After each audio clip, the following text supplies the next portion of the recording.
yung judgment talaga ng tao, parang wala naman silang ambag ba sa inyong relasyon, pero ang dami nilang say. Ang tingin ng iba sa inyo, no? Ang tigas-tigas ng ulo. Actually, walang problema sa inyo kung kayong dalawa lang, no? Ang problema dito yung mga taong nakapaligid pa.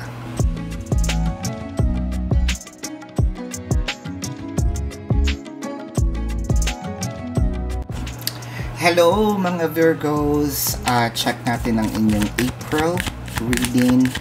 Ano ang mangyayari? So, na-miss nyo ba ang ganito? No? Na-miss nyo ba ako? Na-miss nyo ba ang mga reading?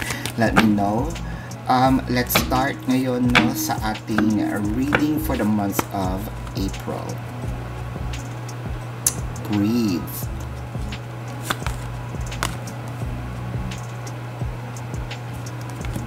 Time for a nap. The Tribe.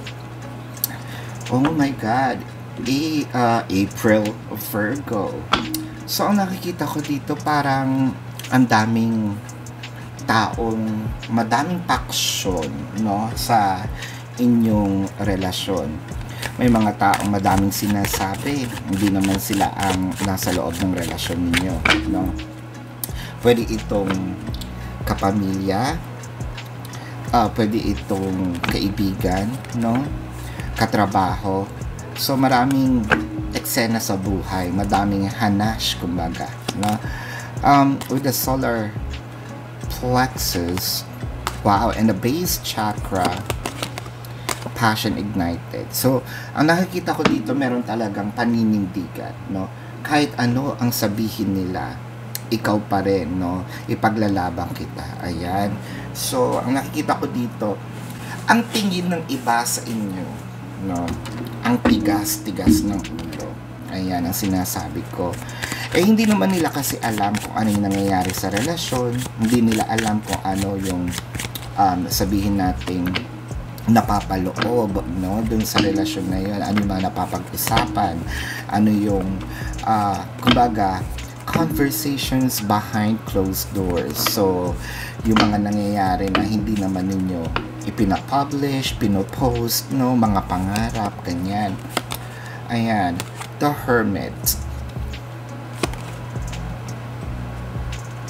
The Three of Pentacles. The Judgment.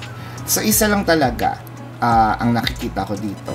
Sa dami-dami, no? Kaya nagtitimpi na kayo.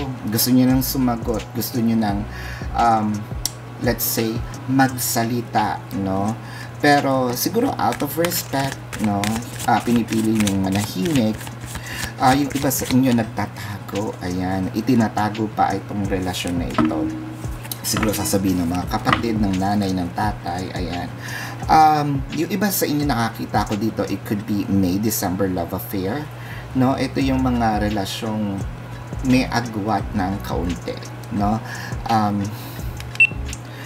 Tapos, with the Knight of Pentacles, the Two of Pentacles, the Ten of Pentacles. Ayan. Wow, yung iba, meron sinasabi, nako, sugar daddy, sugar mommy yan, no? Kasi medyo may agwat nga or pineperahan, ganyan.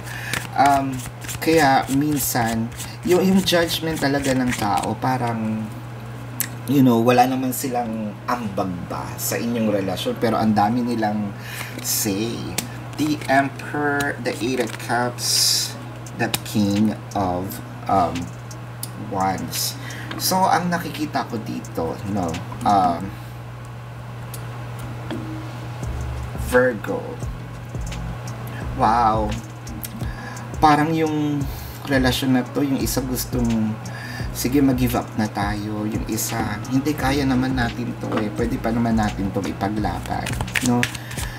Nako, parang masakit kasi yung isa parang gustong bumitaw, no? Kasi nga, it's the pressure, no? It's the pressure of the people around you. Hindi naman ito yung parang sinabi lang natin na, magkarelasyon kayo, dapat actually ang mahirap dito, no, yung mga sinasabi nga ng tao, with the Three of Cups, the Temperance, and the Judgment. So yung isa, talagang laban na laban. Yung isa, parang sinasabi na magpahinga kaya muna tayo, mag-cool off kaya muna tayo. Na tignan natin yung pwedeng mangyari, no, outside of the connection, outside of, let's say, sinasabi natin, wow, yung sinasabi natin dito, papalayain mo na kita, no? Hindi pa yata ito yung time. With the Tower, the King of Cups, the Three of Wands, hindi man ito verbal na sinasabi, pero nakikita ko dito, yung iba, let's say, nasabi ng verbal, no? Yung iba, para nakikita nyo medyo sila, nananahimik sila ng konti, nababawasan yung attention, affection, love, no? The Five of Coins, the Sun, and the Moon card. Ayan na nga ang sinasabi ko. Napakadami nating tanong ngayon sa buhay. No, ito bang relasyon na ito ay magtatagal? If in case pumayag ba ako, no? Magkakatuloy yan ba kami? Babalik ba siya? No? May mga nag-confess naman sa inyo, no, mahal kita, no, hindi kita iiwan, nandito lang ako. Yung iba naman sa inyo, sige, actually meron ditong nag-try na kumbaga tumalikod muna panandalian, no. Sabihin natin, when we say tumalikod muna panandalian is parang pinagsawalang bahala muna, no, yung itong relasyon. With the Moon card in here, Three of Wands, and the Judgment. Yung iba nga sa inyo parang nandito na sa sitwasyon na inaantay ko na, no, inaantay kitang bumalik. So ibig sabihin yung iba na tuloy.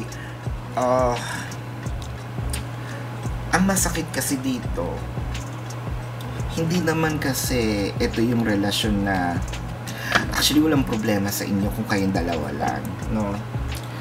Ang problema dito yung mga taong nakapaligid pa. So yun yung masakit.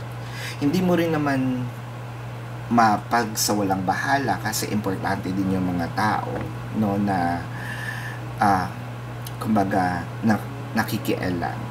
Baka nandun din sila sa sinasabi natin, they're coming from a place of love. Alam mo na, appreciate mo naman na mahal ka nila. Pero mali lang yung kanilang, let's say, sinasabing assumption, no, sa taong mahal mo. Medyo mahirap ang iyong sitwasyon. Tingnan natin sa mga susunod na reading kung anong pwedeng mangyari dito, no? But for now, ito ang inyong reading. Kung gusto niyo sumali sa live sa live sessions, dun po yan sa Babaylan TV.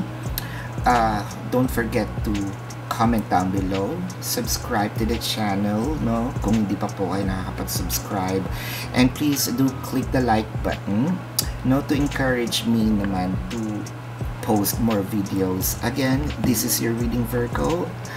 Love and light. Namaste. See you sa susunod na reading. Goodbye.